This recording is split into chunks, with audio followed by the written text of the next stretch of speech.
અમેરિકામાંથી ગેરકાયદેસર રહેતા ગુજરાતીઓને અત્યારે હાલ ડિપોર્ટ કરવાનું કામ ડોનાલ્ડ ટ્રમ્પ દ્વારા કરવામાં આવી રહ્યું છે, પરંતુ જ્યારથી ભારતીય સહિત ગુજરાતીઓને ડિપોર્ટ કરવામાં આવ્યા છે ત્યારથી તેમના હાથમાં હથકડી, તેની સાથે જ પગમાં સાંકળ બાંધવામાં આવી હતી। ત્યારથી અનેક એવા વિરોધ પ્રદર્શન પણ જોવા મળ્યા હતા કે શા માટે થઈને ગુજરાતની જનતા સાથે આવું કરવામાં આવી રહ્યું છે, અથવા તો પછી જેટલી પણ ગુજરાતી પબ્લિક છે તે ત્યાંથી પાછી આવી રહી છે તો તેમના હાથમાં હથકડી કેમ? અત્યાર સુધી એને લઈને વિરોધ ચાલ્યો હતો, પરંતુ હવે કોંગ્રેસના ધારાસભ્યો દ્વારા પણ વધુ એક વિરોધ પ્રદર્શન કરવામાં આવ્યું છે, જેમાં વિધાનસભા ખાતે તે લોકોએ હાથમાં હથકડી પહેરીને આ જ વિષયને લઈને વિરોધ કર્યો છે। શું છે સમગ્ર વિષય જોઈશું આજના આ વિડીયોમાં। નમસ્કાર, હું હંસિની અને તમે જોઈ રહ્યા છો નિર્ભય ન્યૂઝ। અમેરિકામાંથી અત્યારે હાલ ભારતીય લોકોને ડિપોર્ટ કરવામાં આવી રહ્યા છે। આની પાછળ ઘણા બધા એવા કારણો છે કે જેટલા પણ લોકો ગેરકાયદેસર રીતે ત્યાં ગયા છે તે દરેક લોકોને ડિપોર્ટ કરવામાં આવશે। સૌથી પહેલા તો જે પહેલું ફ્લાઇટ આવ્યું હતું એમાં લગભગ 104 ભારતીયો હતા અને તેની અંદર 33 ગુજરાતીઓનો સમાવેશ કરવામાં આવ્યો હતો, અને તે બાદ એક અમેરિકાથી ફ્લાઇટ લોકોને લઈને અત્યારે હાલ ભારત આવી રહી છે, અને ઘણા બધા એવા લોકો છે જે લોકોને પોતાના વતન પર મોકલી દેવામાં આવ્યા છે। પરંતુ સાફ વાત એક એ નજરમાં આવી હતી કે જેટલા પણ લોકોને ડિપોર્ટ કરવામાં આવ્યા હતા, જેટલા પણ ગુજરાતીઓને ડિપોર્ટ કરવામાં આવ્યા હતા, તે દરેક લોકોના હાથમાં હથકડી પહેરાવવામાં આવી હતી।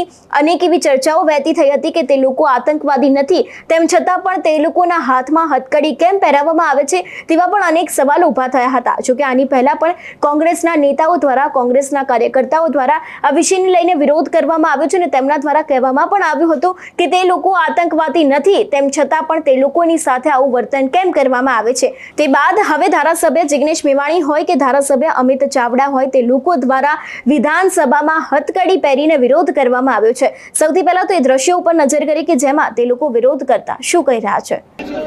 गुजरातियों का ये अपमान नहीं सहेगा हिंदुस्तान, गुजरातियों का ये अपमान नहीं सहेगा हिंदुस्तान, भारतीयों का ये अपमान नहीं सहेगा हिंदुस्तान, भारतीयों का ये अपमान नहीं सहेगा। एकदम शांतिથી ગુજરાત અને દેશમાં બંને જગ્યાએ ભારતીય જનતા પાર્ટીનું શાસન છે।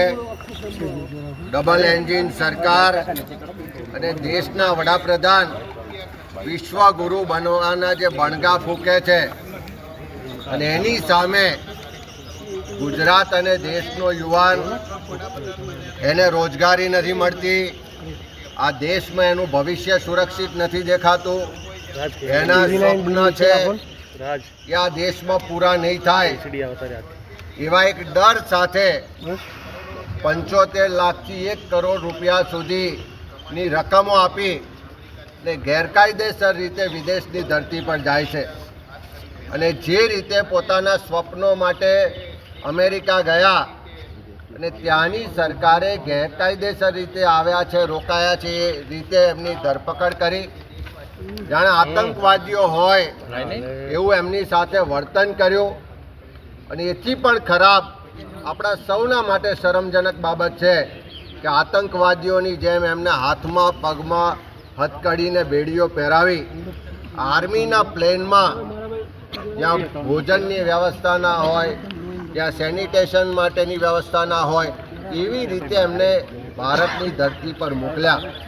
એ કોલંબિયાના પ્રમુખ હતા કે જેણે પોતાના દેશના લોકો ભલે ઇલીગલ ત્યાં ગયા હતા પણ સ્વમાન સાથે પાછા લાવવાની વ્યવસ્થા કરી।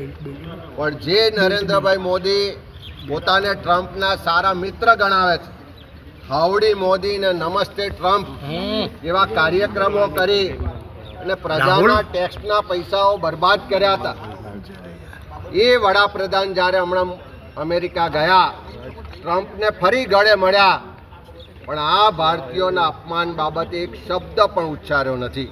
ત્યારે દેશનો યુવાન પોતાના સપનો અહીંયા પૂરા નહીં થતા હોવાથી, રોજગાર નહીં મળવાથી ગેરકાયદેસર રીતે કરોડો રૂપિયા આપીને અમેરિકા ગયા, પણ એની સાથે જે વર્તન થયું, જે રીતે એમને ડિપોર્ટ કરવામાં આવ્યા, જે રીતે હાથમાં હથકડીઓ પહેરાવવામાં આવી, એ ખાલી એ ગેરકાયદેસર ગયેલા લોકોનું અપમાન નથી પણ સમગ્ર ભારત દેશનું અપમાન છે। આ ગુજરાતની ધરતી પરથી પણ અનેક લોકો આજે વિદેશમાં છે, ત્યારે એમના પણ ભવિષ્ય માટે ખૂબ ચિંતા એમના પરિવારો અહીંયા કરી રહ્યા છે, અને તેમ છતાં ગુજરાતના મુખ્યમંત્રી પણ એક શબ્દ ઉચ્ચારવા તૈયાર નથી, દેશના વડાપ્રધાન જે ગુજરાતી છે એ પણ અમેરિકા જવા છતાં એક શબ્દ પણ એના માટે ઉચ્ચારવા તૈયાર નથી. આ એમની નબળાઈ બતાવે છે.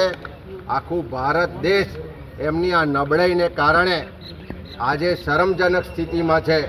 અમેરિકા દ્વારા ટ્રમ્પ સરકાર દ્વારા જે રીતે આ હાથકડીઓ પહેરાવીને અપમાન કર્યું છે એનો જવાબ હિન્દુસ્તાનની જનતા, ગુજરાતની જનતા આ રાજ્ય અને કેન્દ્ર સરકાર પાસે માગી રહી છે. ફ્લોર ઉપર આની ચર્ચા કરશે ખરી કોંગ્રેસ?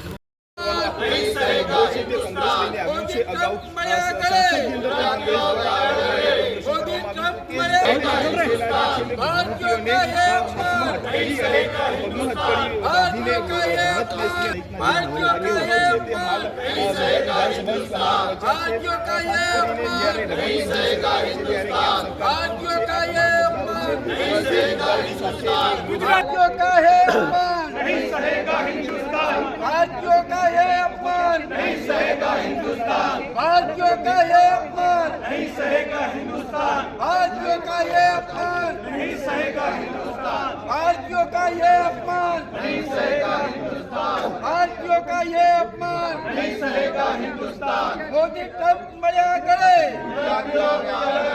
मोदी ट्रंप हिंदुस्तान। गुजरातियों का ये अपमान नहीं सहेगा हिंदुस्तान। गुजरातियों का ये अपमान नहीं सहेगा हिंदुस्तान। भारतीयों का ये अपमान नहीं सहेगा हिंदुस्तान। भारतीयों का ये अपमान नहीं सहेगा हिंदुस्तान। भारतीयों का ये अपमान नहीं सहेगा हिंदुस्तान। भारतीयों का ये अपमान नहीं सहेगा नहीं सहेगा हिंदुस्तान। मोदी ट्रंप मर्या करे, मोदी ट्रंप। भारतीयों का ये अपमान नहीं सहेगा हिंदुस्तान। भारतीयों का ये अपमान नहीं सहेगा हिंदुस्तान। भारतीयों का ये अपमान नहीं सहेगा। જે પ્રમાણે અત્યારે હાલ ધારાસભ્યો દ્વારા વિરોધ કરવામાં આવી રહ્યો છે કે કેમ ગુજરાતીઓ સાથે આવું વર્તન કરવામાં આવી રહ્યું છે, અને જો આવું વર્તન કરવામાં આવી રહ્યું છે તો ભારતીય જનતા પાર્ટી કેમ ચૂપ છે? કારણ કે દરેક વસ્તુ તેમના નજરની સામે જ થઈ રહી છે. જેટલા પણ લોકો, જેટલા પણ ગુજરાતીઓ છે હથકડી પહેરીને નીચે ઉતરી રહ્યા છે તે દરેક વાત ભારતીય જનતા પાર્ટીને ખબર છે. તેમ છતાં પણ તે લોકો આવું કેમ ચલાવી લે છે તેવા પણ અનેક સવાલો તેમના દ્વારા ઊભા કરવામાં આવ્યા છે. જો કે હવે આગામી દિવસોમાં જોવાનું રહેશે કે હજી પણ જેટલા ગુજરાતીઓ પાછા આવે છે તે દરેક લોકોના હાથમાં હથકડી રહે છે કે કેમ, કારણ કે તે લોકો આતંકવાદી નથી, તે લોકો ત્યાં ગેરકાયદેસર રીતે ગયા છે. તેમ છતાં પણ તે દરેક લોકોના હાથમાં હથકડી જોવા મળી હતી. જો કે આને લઈને પણ આપણે અનેક એવા એક્સપર્ટ સાથે વાતચીત કરતા આવ્યા છે કે કેમ તે લોકોના હાથમાં હથકડી પહેરાવવામાં આવે છે. પરંતુ અત્યારે હાલ કોંગ્રેસના જેટલા પણ ધારાસભ્ય છે તે દરેક લોકો વિધાનસભા ખાતે પહોંચ્યા હતા અને તેમના દ્વારા આ વિષયને લઈને વિરોધ કરવામાં આવી રહ્યો છે. તેમને પોતે પણ હાથમાં હથકડી પહેરી હતી.